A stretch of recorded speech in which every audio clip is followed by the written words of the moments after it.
what are the problems and ramifications of the trajectory of AI onto the Christian faith? What will those things be? Is there good things? Is it bad? Overall, will it benefit the church?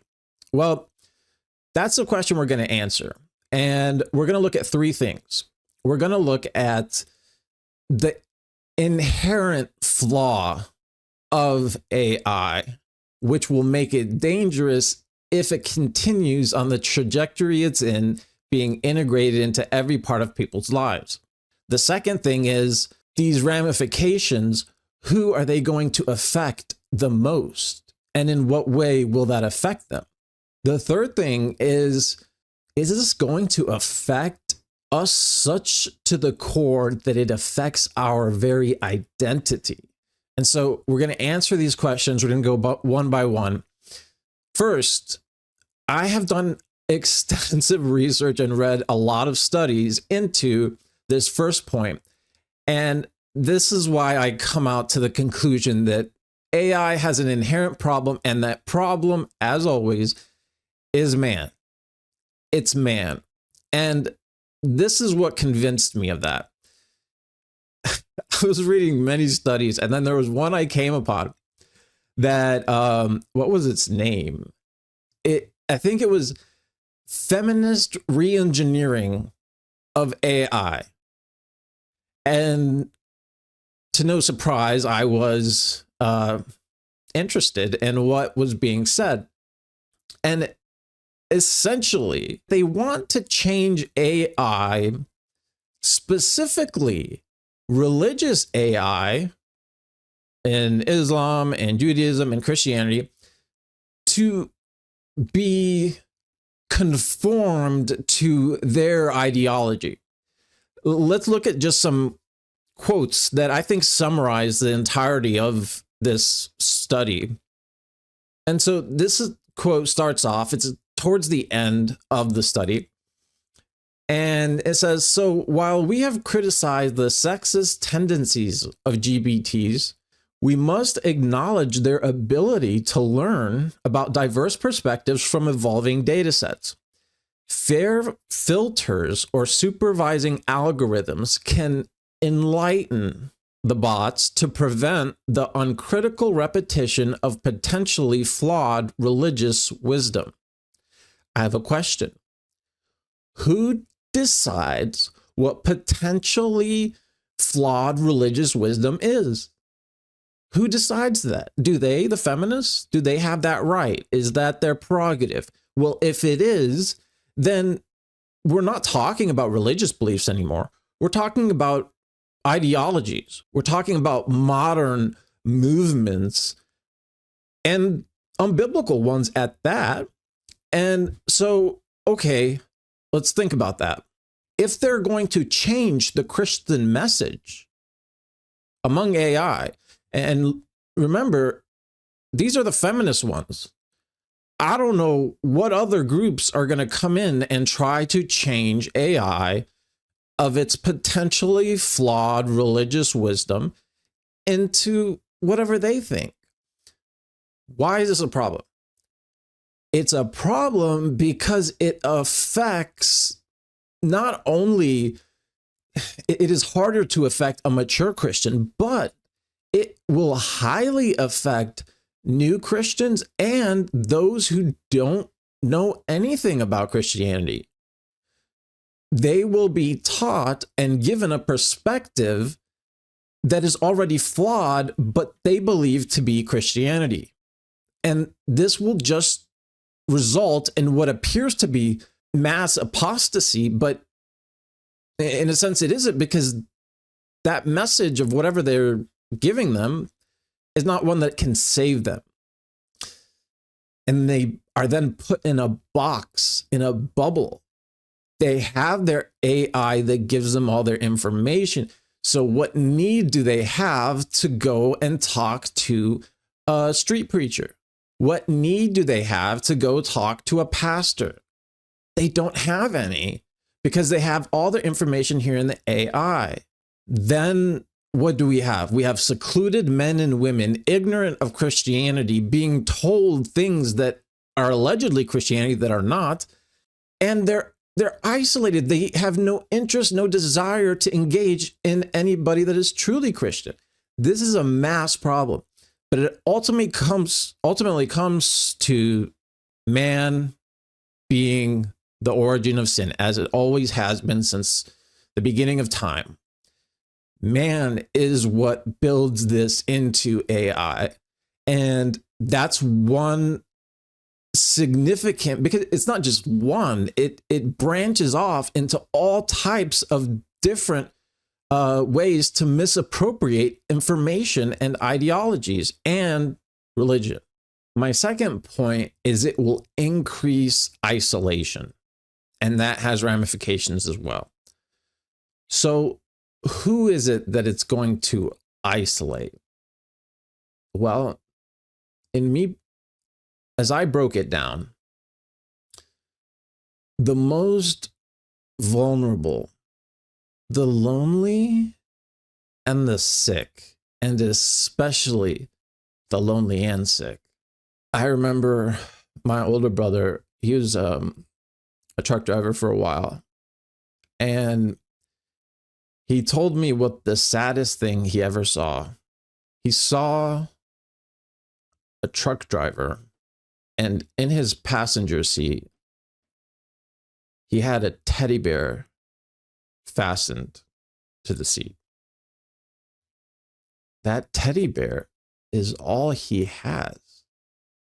And so if we can make relationships with things that are not relational, that cannot converse, how much more tempted will we be to develop relationships with AI among people that are lonely? A lot of that is going to happen because it does not just sit there in the passenger seat. It's not a toy that just keeps repeating the same words like we played with when we were young. It is conversational. It talks to you. It learns things. It studies your pattern of thinking. It accustoms to you.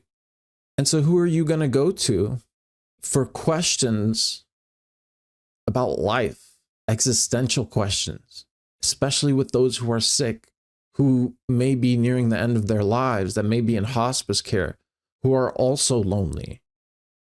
What happens when all they have is an AI as their friend, and being near to the end of their lives, it is only absolutely natural that existential questions come to their mind. What is the purpose of life? What was the purpose of suffering? What will happen to me when I die? All of these things are meant to be answered by Christians. Christians are the ones that answer this. But this AI, it's not even the AI that's going to give the answer. It's the person behind the AI who endowed it with his own worldview. What if that worldview is godless? And it takes away from Christian opportunity of ministry to minister to people in the hospital, to minister to the lonely, to minister to those that were in hospice care. I was volunteering in hospice care, and I'll never forget, there was this guy that I was assigned to, this real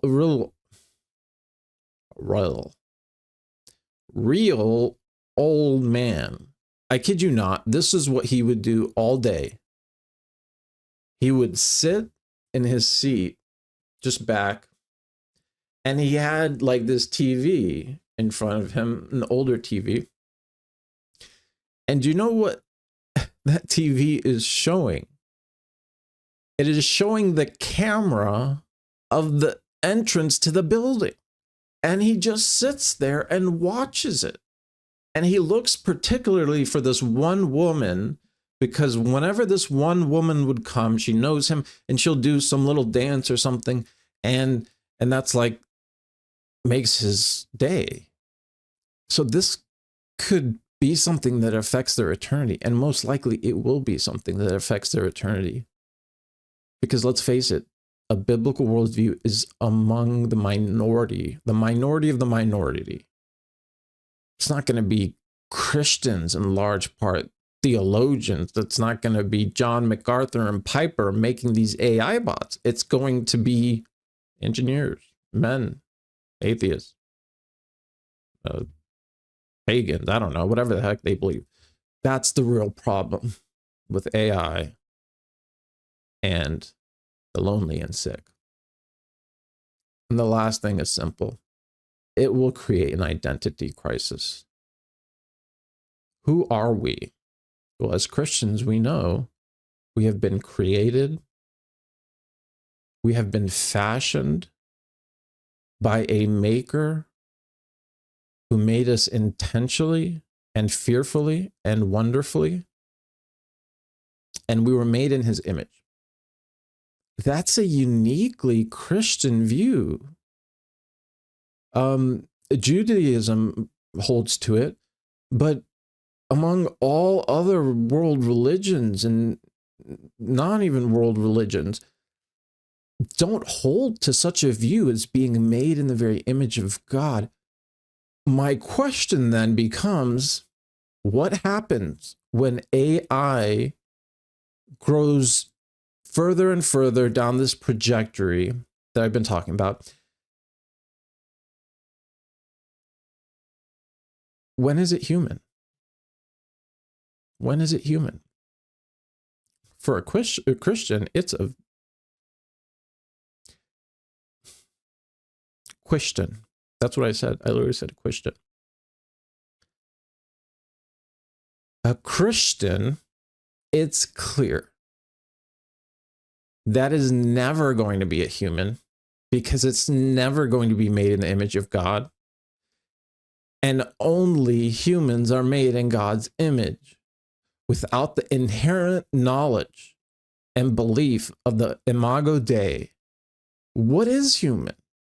What is life? Again, back to existential questions that Christians have an answer for.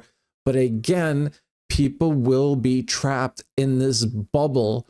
AI will have every single piece of information they're ever looking for, all right there at their fingertips. They're not going to go to a pastor. They're not going to go to an elder. They're not going to go to a Christian at all. Why would you?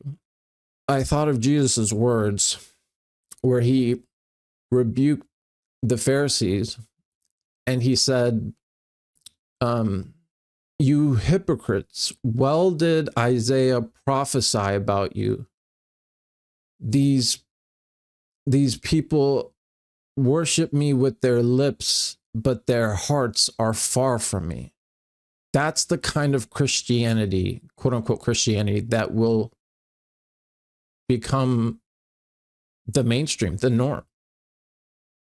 It will become a godless one, an informational one. You have the information. You may know the doctrine. The AI tells you all that stuff, but what good is that knowledge? James is clear. That kind of knowledge is useless because sincere faith doesn't just have the knowledge. What does Jesus say? The wise man that built his house upon the rock, this is like the one who hears the word of God and obeys it. You split that in half, who hears the word of God and obeys it. You separate that in half, you don't have Christianity. You don't have a relationship with God. That knowledge will become their identity.